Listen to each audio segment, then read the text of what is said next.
Hello girls. Till now we have studied that the Union Parliament or the Union Legislature, it comprises the President and the two houses of Parliament, that is the House of People, or it's also known as the Lok Sabha, and the Council of States, that is also known as the Rajya Sabha. So Lok Sabha we have already studied. Now today we shall study about the second house, that is the Rajya Sabha. You can keep your books ready. The upper house or the Council of States is known as the Rajya Sabha. Please underline these two lines. The upper house is also known as the Rajya Sabha, and it represents the federation or group of states of the Indian Union. Now, composition. Again, you underline these two lines.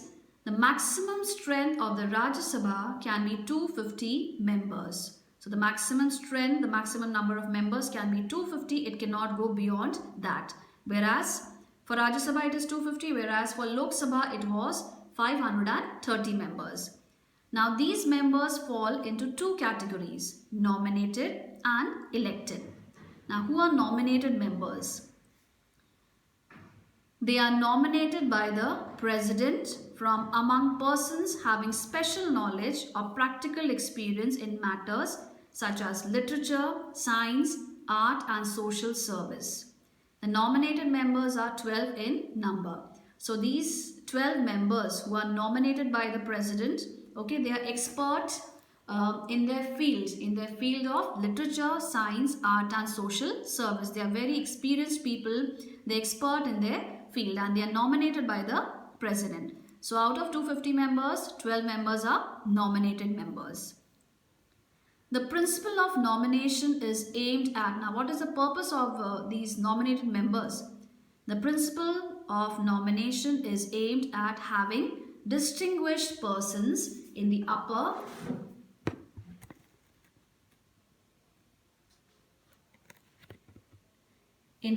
chamber. Okay, so the main purpose of having these 12 nominated members is to have distinguished people in the upper chamber or the Rajya Sabha. In the past, many eminent or well-known people have been nominated by the President to the Rajya Sabha, like Raja Ramana, nuclear scientist, Mrinal Sen, film producer, Hema Malini, actress, Kartar Singh Duggal, writer, and Nirmala Deshpande, social worker, etc. So these are some of the examples of nominated members. Now next we have elected members. Please underline these lines. 238 members are elected by the states in the Union. So out of 250 members, okay, 12 are nominated members and the remaining 238 members are elected members. The allocation of seats among the states is not equal, as this would be undemocratic. Now, seats are allocated to the states and the union territories on the basis of their population. So, more the population, more number of representatives in the Rajya Sabha. Thus, Uttar Pradesh is represented in the Rajya Sabha by 31 members. So as we all know, Uttar Pradesh is one of the largest states of India and it is very, very populated. It has got 31 members in the Rajya Sabha, whereas we see Punjab sends only 7 members, and tiny states of India like Goa, Manipur, Meghalaya and Mizoram, they send 1 each. The Union territories send only 4 members, that is Delhi. From Delhi we have 3 members and Puducherry 1. Now next is the election. Now the representatives of each state in the Rajya Sabha are elected by the elected members of the Legislative Assembly of each state in accordance with the system of proportional representation by means of a single transferable vote. You can underline till vote, transferable vote. Now understand what is this single transferable vote. It is also known as STV. Okay, the short form is STV. Now what happens in STV? The single transferable vote, okay, it's a proportional voting system. under which each elector or we can say voter, he gets single vote in an election and electing multiple winners according to their choice. Okay, the voters, voters, they mark the ballot for the most preferred candidate, and after that they can also mark backup preferences. So the first vote is given to his choice and remaining he can mark them as backup. So the representatives of the union territories are chosen in such a manner as Parliament may prescribe.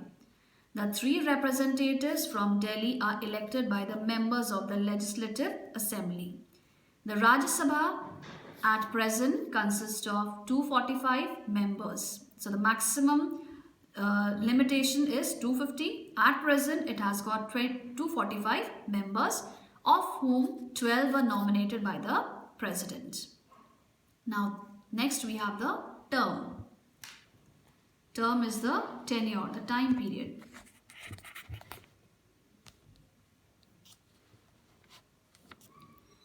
The Rajya Sabha is a permanent house. Please underline this. Rajya Sabha is a permanent house. It cannot be dissolved like the Lok Sabha. And each member of Rajya Sabha is elected for a period of 6 years. Please underline this also. And 1/3 of the total members of House retire after every 2 years. Now members can be re-elected if they so desire, or if they have got the support of the public, again they can be re-elected after retiring after 2 years. Next we have qualification for membership. Now qualification for membership for Rajya Sabha and Lok Sabha girls, it is more or less same, except one difference is there, that is age criteria. Now we'll just revise once again.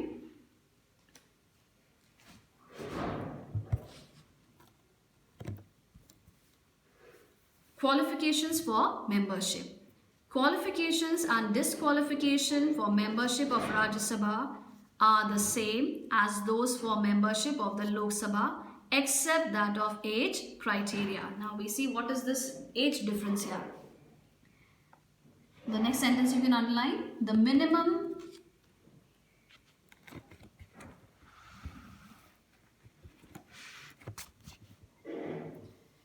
minimum age for contesting election for the Rajya Sabha is 30 years. For Rajya Sabha it is 30 years, whereas for Lok Sabha it was 25 years. The qualifications for membership of Rajya Sabha are given below.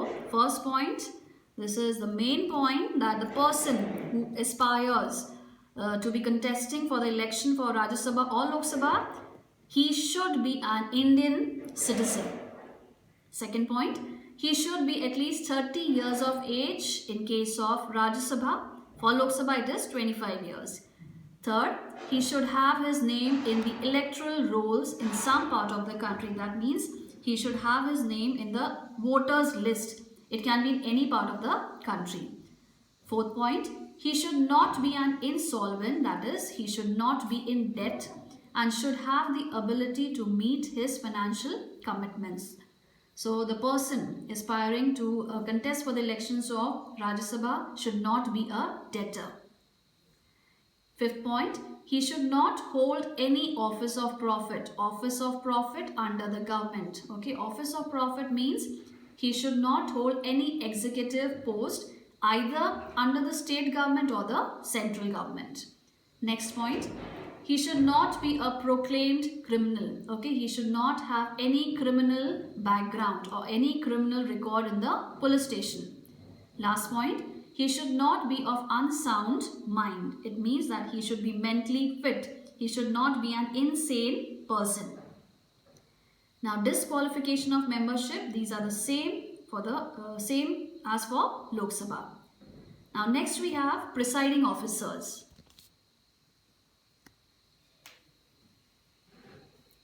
Now you can underline the first two sentences of first point. The Vice President of India is the ex officio chairman of Rajya Sabha. He presides over its meetings. can underline till meetings. This question can come for 1 mark, girls. That who is the ex officio chairperson of Rajya Sabha? It is Vice President. He cannot vote on any issue discussed in the House as he is not its member. So the Vice President is not the member of Rajya Sabha. Therefore, he cannot cast vote. However, in case of a tie, he exercises his casting vote. So only on one condition, okay, one circumstance he can cast his vote. That is when there is a tie. When there is a tie between the treasury bench and the opposition political party. Now we had studied yesterday, girls, what is this treasury bench? Okay, treasury benches, these are the first row. Okay, I repeat, these are the first row of seats on the right of the speaker, which are occupied by the senior leaders of a political party. So in case if there is a tie between these treasury benches and the opposition political party, only in that case the Vice President can cast his vote. Other than that, he does not have any right to vote. Second point, the Rajya Sabha elects a deputy chairman from among its members. Underline these lines. So the Rajya Sabha, it elects a deputy chairman from among its members. In the absence of a chairman, he performs all functions and duties of the chairman. So just like speaker, in the Lok Sabha we saw the speaker. In the absence of the speaker, the deputy speaker, he does all the duties. He carries out all the duties in the absence of speaker. In the same manner, Rajya Sabha, they have got this deputy chairman, and in the absence of chairman, the deputy chairman, he will take over and he's going to execute all the duties of the chairman. So this is all about Rajya Sabha, girls. Tomorrow we shall study about the powers and functions of Rajya Sabha and the Lok Sabha. Kindly go through all the points once again that we have studied today. Thank you.